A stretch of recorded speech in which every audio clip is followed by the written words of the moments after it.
Kita dapati manusia punya potensi untuk lupa dengan nikmat-nikmat Allah Subhanahu wa taala. Allah Subhanahu wa taala berfirman, "Innal insana li rabbih lakanud." Sungguhnya manusia itu lakanud, berkeluh kesah tentang Rabbnya. Kata Hasan Al-Basri rahimahullahu taala, yaitu yadhkuru al-masaib wa yansa ni'am. Selalu ingat-ingat musibah yang menimpanya dan dia lupa dengan nikmat-nikmat yang banyak yang telah Allah berikan kepadanya. Itulah sifat-sifat manusia. Lupa dengan nikmat-nikmat Allah berikan kepadanya. Karena terlalu sering Allah berikan nikmat. Berulang-ulang setiap detik, setiap saat, setiap hari diberikan nikmat oleh Allah Subhanahu wa taala, seakan-akan itu suatu hal yang sudah wajib bagi Allah sehingga terlupakan bahwasanya itulah nikmat yang berulang-ulang. Yang setiap saat harus kita syukuri kepada Allah Subhanahu wa taala. Setiap hari kita bangun dalam kondisi segar, dalam kondisi bisa bernapas dengan baik, dalam kondisi bisa beraktivitas, jantung kita berdetak. Terlalu banyak Allah sebutkan nikmat-nikmat namun kita sering lupa. Wa fi anfusikum afala tubsirun. Lihatlah pada diri kalian, tidak kalian bisa melihat betapa banyak kekuasaan Allah dalam diri kalian. Bagaimana organ tubuh kita bisa berjalan dengan baik? Siapa yang menggerakkannya? Apa bergerak sendiri? Allah yang menggerakkannya. Namun kita lupa. Kita ingat kapan kalau kita sudah susah bernapas baru ingat. Kalau mata kita sakit baru kita ingat bahwasanya nikmat pandangan luar biasa. Ini yang buat kita lupa kepada Allah, lupa kepada nikmat-nikmat yang Allah berikan, menjadikan kita lupa kepada Allah Subhanahu wa taala. Oke, seorang introspeksi diri, mengingat tentang nikmat-nikmat Allah, sering dia duduk hitung-hitung nikmat Allah, nikmat betapa banyak yang Allah berikan kepadanya. Allah mengatakan wa atakum min kulli ma sa'altumu, dan Allah memberikan nikmat yang kalian minta. Dalam sebagian qiraat wa atakum min kullin ma sa'altumu, dan Allah berikan kepada kalian nikmat yang kalian tidak minta. Nikmat yang Allah berikan kepada kita, ada yang kita minta, kita berdoa kepada Allah berikan.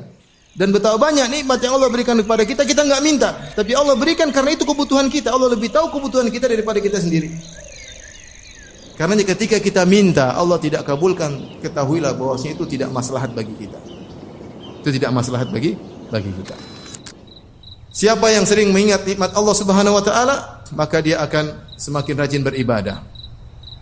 Dia tahu bahwasanya dia harus bersyukur kepada Allah Subhanahu wa taala. Ya akhi, kalau ada seorang kasih kita gaji 100 juta per bulan, kita mungkin tunduk taat kepada dia luar biasa. Mau dibangunkan jam 2, jam 3, jam 1 malam kita berangkat. Kenapa? Gaji 100 juta per bulan. Nah, Allah Subhanahu wa taala berikan kita kenikmatan setiap saat, banyak. Tapi kita malas untuk bangun malam. Malas untuk bermunajat kepadanya. Ketika Nabi SAW adalah orang yang paling mengingat nikmat Allah, maka dia beribadah sehingga kedua kaki beliau bengkak. Hatta tatawarram qadamah, sampai kedua kaki beliau bengkak. Ditanyakan kepada Nabi SAW, kenapa anda beribadah seperti itu? Kata Nabi SAW, afala akunu abdan syakura, kenapa aku tidak menjadi hamba yang pandai bersyukur? Kalau kita sering ingat nikmat Allah Subhanahu wa taala, kita enggan untuk bermaksiat, takut untuk bermaksiat. Kenapa? Kita membangkang kepada Rabb yang memberikan kita banyak kenikmatan. Allah berikan kita kenikmatan pandangan, kita gunakan untuk melihat yang haram.